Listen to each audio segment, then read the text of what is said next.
Outbound the same. Inbound Kennedy, 26 minutes. O'Hare to downtown, a little quicker in the express. Outbound 21 to the airport. Eisenhower, 35 minutes, 390 to downtown. Outbound 29. Stevenson, 30 minutes, 355 to the drive. Bryan, 20 minutes from 95th. Almer Road eastbound. The ramp to northbound I-57 is closed with an overturned trailer.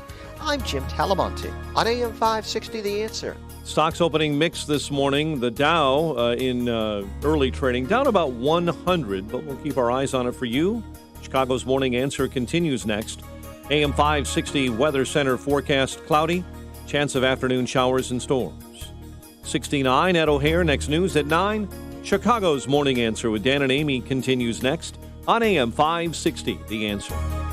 Listen to AM 560 The Answer online at 560theanswer.com, on the AM 560 mobile app, on your Alexa-powered smart speaker, on TuneIn, iHeart, and radio.com. If you're looking for the latest news, insight into what it means, and the sharpest opinion, there's only one station in Chicago where you can turn, and it's this one. We're AM 560 The Answer. Top of the morning, Dan and Amy. And remember, Joe Biden, in response to questions about his mental acuity, and including in his joint interview the other weekend with Kamala Harris, told the fungible ABC News readers that you want to know about my mental acuity? Just watch me, man. And I'll tell you what, after yesterday's speech on Law and Order, I am willing to adhere to the standard that Joe Biden set for himself in terms of his fitness. Really feel safer under Donald Trump? COVID has taken this year, just since the outbreak, has taken more than 100 years. Look, here's the lives. When you think about it. Well, there, Joe Biden rests his case right there. Watching a horror show, you want it to stop. Something he said lucidly that is even more disturbing than that, whatever that was, riff on COVID or something. Safety, He's trying to get the COVID. facts out of how many people have passed away from COVID. Here's something that he said that can only be rationally understood as a threat. He's giving a speech ostensibly to denounce violence on the streets of America, and he issues a threat. His failure to call on his own supporters to stop acting as an armed militia in this country shows how weak he is. Does anyone believe there'll be less violence in America if Donald Trump is reelected? So in other words, if you vote to reelect Trump, you are going to guarantee more violence. How is that not political extortion? For an answer to that question, we're pleased to be joined by Eric Trump. He is one of Donald Trump's sons, of course. He's the executive president of the Trump Organization as well. Eric, thanks for joining us. Appreciate it.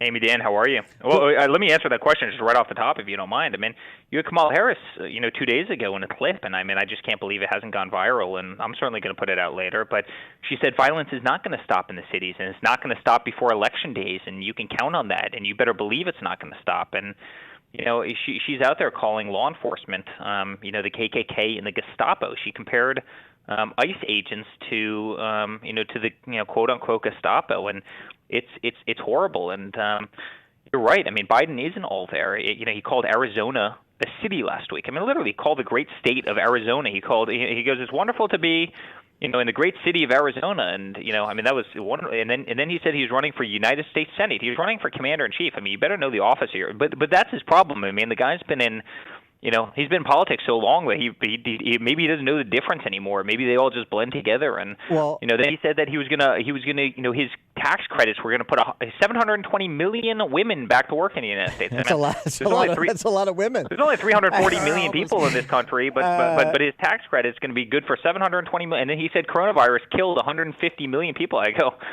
holy crap, guys! I didn't realize half the country just died of coronavirus, apparently, according to Biden. And the guy's not all there. He's not. To be fair on Arizona, word hasn't gotten back to Joe Biden yet that Arizona has been admitted to the union. So you have to give him a little latitude there. The walls in the basement are thick, guys. It didn't somehow make it in there. But so what is your father's message going to be when he visits Kenosha today? Because, I mean, in response to that threat, I would go right at that in addition to lauding the efforts of law enforcement in Kenosha in response to the violence there. here's what I can tell you. I was on a tele rally last night with 25,000 people in Oregon, and Oregon were polling within the margin of error for the first time, right? And this is like a seriously Democratic state, and we're within the margin of error. I mean, we're going to flip states that have never been flipped before. This isn't a Republican versus Democratic thing, guys, anymore. It really isn't. This is a insane versus sane, right? I mean, look at Chicago, and I mean, I spent 5 years building, a great building there, and so many people probably that are listening to this know it very well. I mean, I love the city of Chicago. I love it. What these liberal, policies have done, they're destroying cities across this country. And what's the one common denominator? They're all run by lefty, radical, crazies. I mean, look at our home city of New York. Bill de Blasio, maybe the worst mayor in United States history, and there's been some pretty bad ones, including ones that Bill de Blasio cut $1 billion out of the NYPD budget and got rid of about 1,000 undercover. He got rid of all undercover police officers, right? Within 90 days, crime went up 300%. The city is unrecognizable right now. I mean, we've seen this case study, guys, and it doesn't work. And every time I go to Chicago, and I'm there a lot, every time I'm in Chicago, I have your incredible PD, and they come up to me. We love you. We love your family. We love your father. Never stop fighting, please. I mean, I spoke about this a little bit in my convention speech, but never stop fighting. Continue to. I mean, they can do the job. There's a misconception that law enforcement in this country can't do the law enforcement can do the job, but when they're handcuffed and they're, and they're fearful for their jobs, and they've got no one supporting them, and it's so sad. It's so sad, guys. And have you been back to Chicago lately, Eric? It looks like a war zone. It is so depressing. No one's even going downtown because there's nothing to go downtown for.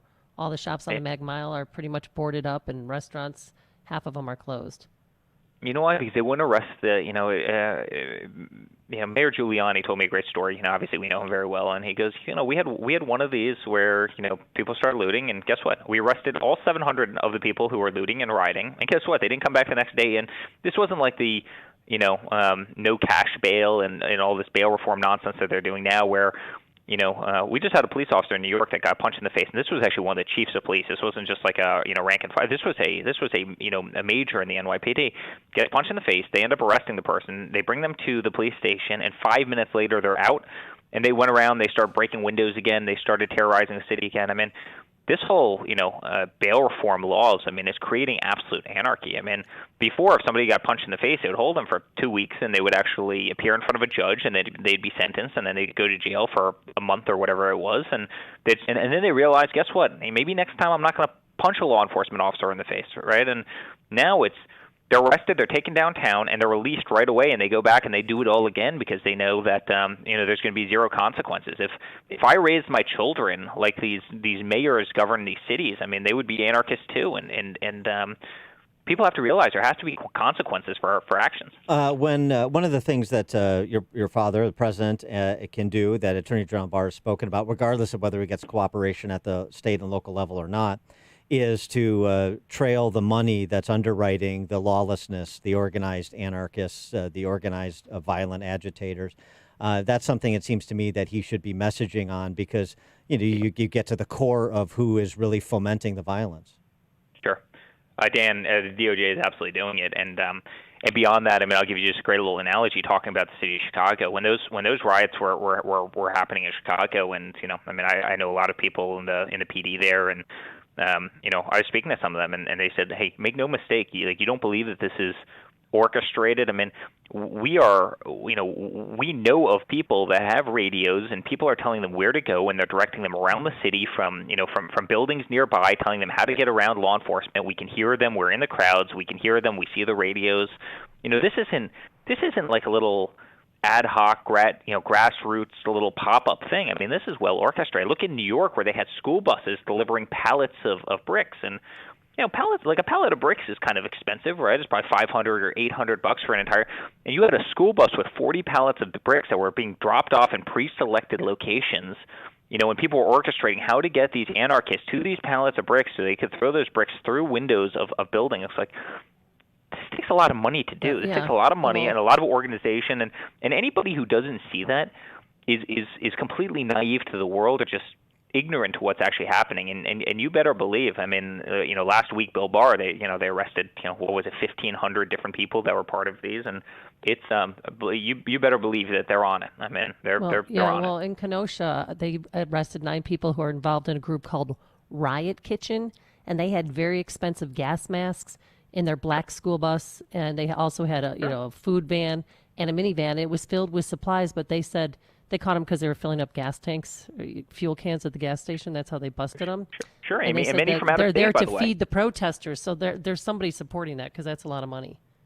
All from out of state. It is absolutely being funded. And, again, Kamala Harris, I just want to kind of end with where I started. She came out the other day. This is not going to stop. It's not going to stop before the election. The violence will not stop before the election. They're fueling this, and their attack on law enforcement is horrible.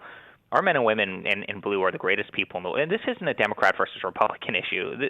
People in this country love our law enforcement, and they love our American flag, and they love free speech, and they love religious liberty in this country, and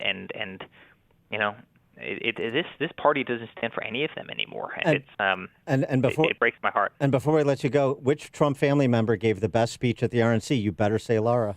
You better say Laura. I'm gonna say me just to get me in. I'm gonna get myself in trouble with my wife right now. So I'm gonna say I gave the best speech. Now I'm proud of my wife. She did a phenomenal job, and so did Don and Ivanka, and clearly my father. And guys, we're gonna fight. You're never gonna have a family in political history that'll fight harder. And we don't need to be doing this. We're one of the few that don't need to be doing this. But we love this country, and what's happening out there is.